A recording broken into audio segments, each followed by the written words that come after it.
അതൊക്കെ പണ്ടായിരുന്നല്ലേ. ഉം. പണ്ട് വന്നാ ഉറങ്ങിക്കളിയാന്നിരിക്കും. ഇപ്പം പറയും അത് വേണ്ട മക്കളെ.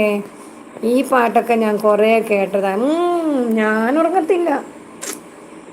ഇപ്പോഴത്തെ മക്കളെന്ന് പറഞ്ഞാൽ നമ്മളെക്കാട്ടി എത്രയോ സ്മാർട്ട് ആൻഡ് ബ്രില്യൻ ചിൽഡ്രൻ അല്ലേ. നമുക്കെല്ലാം ഒരു 5ാം ക്ലാസ്സിൽ പഠിക്കുമ്പോൾ തന്നെ നമുക്കൊരു 5ാം ക്ലാസ്സിൽ പഠിക്കുമ്പോൾ അറിയുന്ന കാര്യങ്ങളാണ് ഇന്നത്തെ മക്കൾക്ക്. 1ാം ക്ലാസ്സിൽ പഠിക്കുന്ന മക്കൾ പറയുന്ന കേട്ടാൽ തന്നെ തല കറങ്ങിപ്പോവും. എൻ്റെ പൊന്നോ മക്കളെ നിങ്ങളൊന്നും പറയണ്ട. നമുക്ക് നിങ്ങളത്ര ബുദ്ധിയും വിവരവും ഇല്ല എന്നാ പറയേണ്ടത്. അവർക്കൊക്കെ എന്താ ഒരു മൊബൈൽ കൊടുത്താൽ അതിൻ്റെ കാര്യങ്ങൾ മുഴുവൻ ആ കുഞ്ഞുങ്ങൾക്ക് അറിയും. നമ്മ അത് കണ്ട് നോക്കി നിൽക്കും. ഇതൊക്കെ എവിടുന്ന് പഠിച്ചു. അപ്പോൾ തമാശക്ക് അതല്ലേ സത്യമാണ്. മൊബൈലിൽ എന്തെങ്കിലും പ്രശ്നം ഉണ്ടായാൽ പറയുമ്പോൾ പറയും ഇങ്ങ് വേണ്ട ഞാൻ കാണിച്ചു തരാമെന്ന് പറയും. ഞാൻ ചോദിക്കുന്നു ഇതെങ്ങനെ പഠിച്ച്.